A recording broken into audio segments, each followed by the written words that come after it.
Video பார்க்குற எல்லாருக்கும் வணக்கம் நண்பா. இது உங்கள் ரெஸ்லிங் கிங் தமிழ். நான் உங்கள் ரகு. இன்றைக்கி நம்ம பார்க்க போகிற செய்தி என்ன பார்த்தீங்கன்னா, கிளாஷ் அட் த கேஸ்டில் 2024 என்ன நடக்க போகுது, டேட் அண்ட் டைம் இதெல்லாம் பற்றி தான் பார்க்க போகிறோம். அதுக்கு முன்னாடி சேனல் ஃபஸ்ட் டைம் வந்துருக்கோங்க, சப்ஸ்கிரைப் பண்ணி பெல் ஐக்கானை கிளிக் பண்ணி வச்சுக்கோங்க. தினமும் போடுற ரெஸ்லிங் சைக்கிளில் தமிழை தெரிஞ்சுக்கோங்க. ஃபஸ்ட்டு நம்ம டேட் அண்ட் டைமை பற்றி பார்க்கலாம். ஜூன் 15 அதாவது இப்போ நடக்க போகிற சனிக்கிழமை இருக்குது பார்த்தீங்களா, அன்றைக்கி தான் வந்து கிளாஷ் அட் த கேஸ்டில் நடக்க போகுது. ஜூன் 15 காலையில் நைட்டு 11:30 மணிக்கு பார்த்தீங்கன்னா கிளாஷ் ஆஃப் த கேஸ்டில் வந்து ஆரம்பிக்குதுன்னு சொல்லியிருக்கிறாங்க. இதில் ஒரு ஹைலைட்டான விஷயம் என்னதுன்னா, 11:30 மணிக்கு பார்த்தீங்கன்னா கிக் ஆஃப் தான். மெயின் ஷோ வந்து அதுக்கு அடுத்த நாள் தான் நடக்க போகுது. 16 12:30 மணிக்கு அப்போதான் பார்த்திங்கன்னா ஷோ ஆரம்பிக்க போகுது. எல்லாருமே தூங்கிட்டு அப்படியே சொர்க்க வாசலில் போவோம் பார்த்தீங்களா, அந்த நேரத்தில் தான் WWE பார்த்திங்கன்னா கிளாஷ் ஆஃப் த கேஸ்டில் நடத்துகிறானுங்க. நம்ம எல்லாருமே காலையில் பார்க்கலனாலும் கொல்லப்படாதீங்க. நம்ம ரெஸ்லிங் கிங் தமிழில் காலையில் ரிவ்யூ போடுவேன், அதை பார்த்துக்கோங்க. ஃபஸ்ட்டு மேட்ச் நம்ம எதை பற்றி பார்க்க போகிறோன்னா, அன்டிஸ்பியூட்டட் WWE சாம்பியன்ஷிப் மேட்ச். இந்த மேட்ச் பார்த்தீங்கன்னா AJ ஸ்டைலுக்கும் கோடி ரோட்ஸுக்கும் நடக்கிற செகண்ட் மேட்ச். பேக்லாஷில் ஒரு அமர்க்கலமான மேட்சாக இவங்க 2 பேருமே கொடுத்துருப்பாங்க, நம்ம எல்லாருக்குமே தெரிஞ்ச விஷயந்தான். ஸோ அதோடைய ரீமேட்சை தான் பார்த்தீங்கன்னா இந்த தடவை நடக்க போகுது. ஆக்சுவலி AJ ஸ்டைல் ரிட்டையர்மெண்ட் ஆக போகிறேன்னு சொல்லிட்டு, கோடி ரோட்ஸை படிவாங்கன்னு சொல்லிட்டு ஒரு மிகப்பெரிய ஸ்டோரி உருவாக்குறதுனால கோடி ரோட்ஸ் கடுப்பாகி பார்த்தீங்கன்னா, இந்த சண்டை இதோடு நிற்பாட்டணும், இதுக்கப்புறம் பெருசாகக்கூடாது.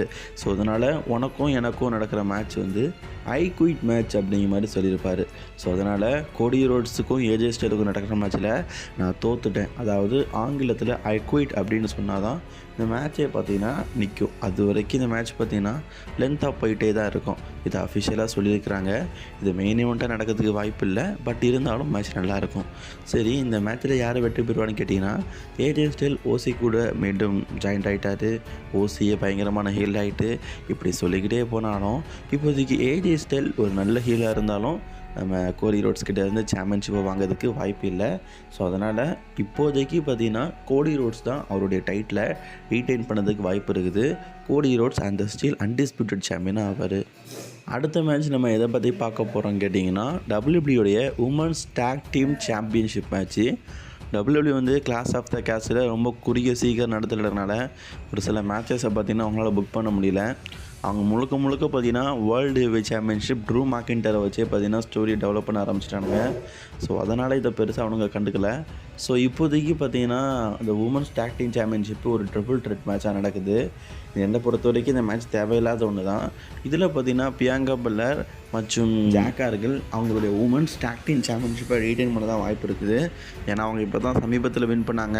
இவங்க சமஸ்லாம் வரைக்கும் ஒரு லாங்கஸ்ட் டேக் டீமாக இருக்கிறதுக்கு வாய்ப்பு இருக்குது, அதை வச்சு சொல்கிறாங்க. அடுத்த match inter continental championship match. இந்த கிளாஷ் ஆஃப் த கேஸ்டில் ஒரு 2 தான் இப்போ உருப்படியான மேட்ச்சு. ஒன்று ட்ரூ மேக்கின்டைர் மேட்ச்சு, இன்னொன்று இந்த inter continental championship match. Story line உண்மையிலேயே பக்கா. நீ காசு கொடுத்து இந்த மேட்ச்சை பார்க்கலாம் வருமா, அந்த அளவுக்கு ஒருத்தான மேட்ச்சு. ஏன்னா இதுக்கு முன்னாடி இந்த ஃபியூடு ரொம்ப பயங்கரமாக கொண்டு போயிடானுங்களா. ஸோ அதனால் இந்த மேட்ச்சில் வெற்றியாளது யார் அப்படிங்கிறத கணிக்க முடியல. இப்போது ஓட்டிஸு மற்ற எல்லாருமே பார்த்திங்கன்னா ஜாக்கேபுக்கு சொல்கிற மாதிரி மற்ற நபர்ஸும் அட்டாக் பண்ணிகிட்டு இருக்கிறாங்க. சாமி ஜெயின் அட்டாக் பண்ணிட்டுருக்காங்க. ஜாக்கேபல் வந்து நான் கண்டிப்பாக இன்டர் கான்டினென்டல் சாம்பியன்ஷிப்பை வின் பண்ணணும் அப்படிங்கிறத குறிக்கோளாக இருக்கிறாரு. பட் இருந்தாலும் நம்ம ஜாக்கேபலுக்கு பக்கம் திடீர்னு பார்த்திங்கன்னா பிளட் லைன் எப்படி திரும்பிச்சு, அதே மாதிரி ஓட்டிஸு அவங்க கூட இருக்கவங்க எல்லாருமே பார்த்திங்கன்னா திடீர்னு திரும்பிட்டாங்கன்னா இந்த வாய்ப்பை பயன்படுத்திக்கிட்டு சாமி ஜெயின் வந்து இன்டர் கான்டினென்டல் சாம்பியன்ஷிப்பை அகைன் ரீட்டைன் பண்ணிடுவார். அது நமக்கு தெரிஞ்ச விஷயம் தானே. பட் ஆனால் இதுவே இவர் ஹீல்டு இந்த இடத்துல ஒரு உச்சிக்கு போயிட்டு மற்ற எல்லாருமே பார்த்திங்கன்னா இவருக்கு ஹெல்ப் பண்ணி அதிலே ஒரு நியூ இன்டர் கான்டினென்டல் சாம்பியனா வாய்ப்பு இருக்கே. ஏன்னா இவருடைய வாய்ப்பை தான் சாமி ஜெயின் தக்கடிச்சு இப்போ அவர் வந்து பார்த்திங்கன்னா இன்டர் கான்டினென்டல் சாம்பியனாக இருக்கார். இந்த சாம்பியன்ஷிப்பை அகெயின் வந்து இவர் மாற்றலாம்ல. இப்போ இதுக்கு முன்னாடி சவுதி அரேபியா பற்றி சொல்லணும்னா நம்ம சாமி ஜெயின் பார்த்திங்கன்னா ஒரு முஸ்லீம் ரெஸ்லர், அதனால் அங்கே போய் கொஞ்சம் குதூகலமாக இருக்கணும்னு சொல்லிட்டு கனடியன் ரெஸ்லரை அங்கே கொஞ்சம் மாசாக கட்டிட்டாங்க. ஆனால் இந்த வாய்ப்பு எல்லாருக்குமே கிடைக்காது. ஏன்னா கனடா நாட்டை சேர்ந்த நம்ம சாமி ஜெயின் பார்த்திங்கன்னா அவர் வந்து ஒரு சிரியா நாட்டில் பிறந்தவர். அவருக்கு சிரியாலேயும் ஆதரவு இருக்குது, அவர் பிறந்து வளர்ந்த கனடாலேயும் ஆதரவு இருக்குது, சவுதி அரேபியாலையும் இருக்குது. இப்படி போகிற இடத்துல எல்லா இடத்துலையும் பார்த்தீங்கன்னா சாமி சைனுக்குன்னு சொல்லிட்டு ஒரு ரசிக பட்டாளத்தையே பிறக்கி வச்சுருக்கிறாரு. இது உண்மையிலேயே சாதாரண விஷயம் இல்லை, பெரிய விஷயந்தான். அதே மாதிரி இப்போ வந்து யூகேல நடக்குது. யூகேல சாமி சைனுக்கு எப்படி சப்போர்ட் பண்ணுவாங்கன்னு தெரில. பட் நான் கண்டிப்பாக ஜாக்கபலுக்கு ஒரு தனி பட்டாளமே இருக்கும். நான் வந்து ஜாக்கபல் அணிதான்ப்பா, ஒரு இன்டர்கான்டினென்டல் சாம்பியன்ஷிப் வின் பண்ணணும்னு சொல்லிட்டு நான் ஆசைப்பட்றேன். கண்டிப்பாக அது ஒரு நல்ல மூமெண்ட்டாக இருக்கும், ஒரு நல்ல சாம்பியனாக இருப்பார். நீங்கள் எத்தனை பேர் வெயிட் பண்ணுறீங்க அதுக்காக அப்படிங்கிறத மறக்காமல் கமெண்ட் பாக்ஸில் கமெண்ட் பண்ணிக்கோங்க. என்னை பொறுத்த வரைக்கும் இந்த மேட்ச்சில் ஜாக்கபல் நியூ இன்டர்கான்டினென்டல் சாம்பியன் ஆனால் நல்லாயிருக்குங்க. அடுத்த மேட்ச்சு உமன்ஸ் சாம்பியன்ஷிப்பு. இது பைப்பர் நிவினுக்கும் பெய்லிக்கும் நடக்கிற மேட்ச்சு. இது பைப்பர் நிவினுடைய ஒரு நல்ல பர்ஃபார்மன்ஸ் இருக்கும், ஏன்னா பைப்பர் நிவினுடைய ஹோம் கண்ட்ரியில் நடக்கிற மேட்ச்சு. எஸ், பைப்பர் நிவினும் பார்த்திங்கன்னா ஒரு யூகே குடிமக்கன் தான்.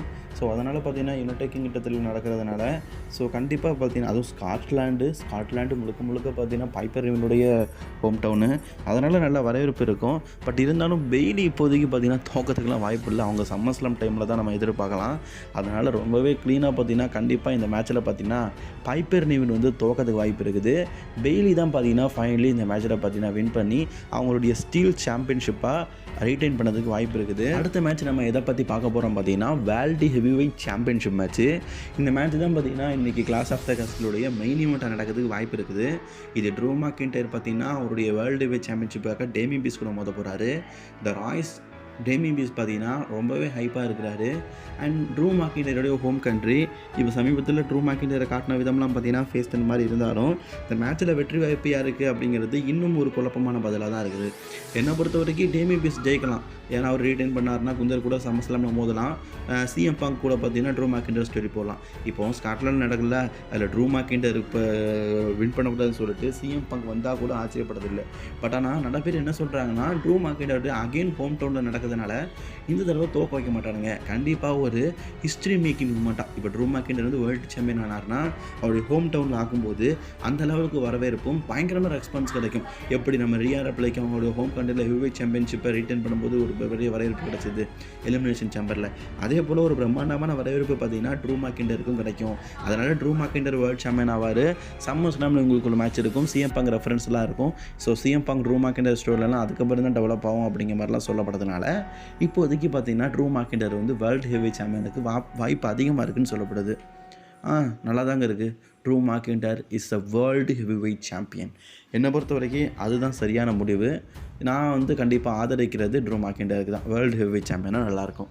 நீங்கள் என்ன நினைக்கிறீங்க அப்படிங்கிறத மறக்காமல் கமெண்ட் பாக்ஸில் தட்டி விட்ருங்க. தொடர்ந்து வீடியோ பார்க்கறதுக்கு சேனலை சப்ஸ்கிரைப் பண்ணி பெல் ஐக்கானை கிளிக் பண்ணி வச்சுக்கோங்க. அடுத்து நல்லதோ ரசனை செய்யலை நான் உங்களை சந்திக்கிறேன்.